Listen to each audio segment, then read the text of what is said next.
իրավական պրակտիկայի վրա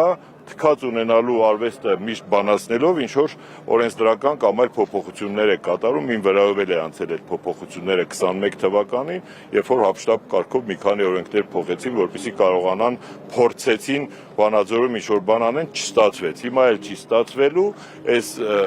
ալիքը անկասելի է, փոփոխությունները Սամվել Կարապետյանի հետ չունեն այլընտրանք։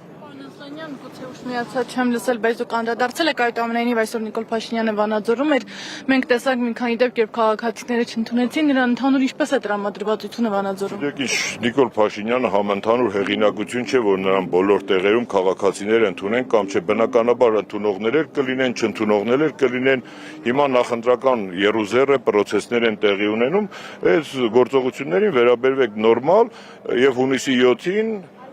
8-ի առավոտյան արդեն բոլորով միասին մենք կարողանանք փոփոխություններով լի Հայաստանում, հույսով ու ապագայով լի Հայաստանում եւ կապ չունի այսօր ում են ընդունում, ում չեն ընդունում։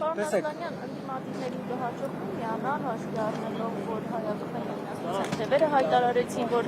բաժանվում են նաև ՀԱԿ-ը հայտարարեց, որ բանակցությունները արդյունք չեն տվել ուժեղ Հայաստանի հետ։ Գիտեք, ընդդիմության միանալ ասել շատ հարաբերական հասկացություն է, ես այլ դաշինքների, կուսակցությունների ու թևերի գործողությունները մեկնաբանելու ոչ լիազորություն ունեմ, ոչ էլ նման ինձ իրավունք են վերապահում, ամեն ուժ, կուսակցություն, կարծում եմ առողջ բանականությամբ օժտված ցանկացած Հայաստանի Հանրապետությունում գործունեություն ծավալող անձ, անհատ եւ կուսակցություն պիտի ճիշտ հաշվարկի իր քայլերը, պիտի հերթական անգամ մենք չգնանք փոշիացման ճանապարհով եւ կարծում եմ մենք հենց այդ ուղու վրա ենք, տարբեր կուսակցություններ հայտնի ու քիչ հայտնի արդեն հայտարարել են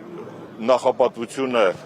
այլ քաղաքական ուժերի տալու մասին եւ իրենց ընտրությունների չմասնակցության մասին, կարծում եմ դրան կհետևեն, դա էլ է միացում հենց ընդդիմության միացում չի նշանակում միասնական ցուցակ կամ ինչ որ անհասկանալի միավորումներ, ընդդիմության միացում նշանակում է միացում գաղափարին, միացում մտքին, միացում շարժման, իսկ այդ շարժումը մեզ տանում է դեպի հունիսի 7-ի հաղթական ընտրություն։ Պարոն Ասլանյան, մինչև հունիսի 7-ը նաև մայիսի 3-ն 4-ն է, երբ եվրոպական տարբեր երկրներից ներկայացուցիչները լինելու այստեղ Գագաթնաժողովին, սա իր խոսքում նաև աջակցություն է Փաշինյանի իշխանությանը, առհասարակ դրսի վերաբերմունքը որոշակի կներեք, հասկացած ես, կներեք եվրոպական միությունը շատ խայտաբղետ այս պահին միավորում է եւ չեմ կարծում թե իրենց հասարակության վստահությունն ու հեղինակությունը այնքան վայելում են, որ մի հատ էլ այդ ալիքը տարածվի հայ հասարակության վրա, գալիս են թող գան, գնան, ես կարծում եմ որևէ ազդեցություն չի ունենա, որովհետեւ մենք տեսնում ենք եվրոպական տնտեսության փլուզում, եվրոպական արժեհամակարգի, արևմտյան արժեհամակարգի փլուզում հանուն քաղաքական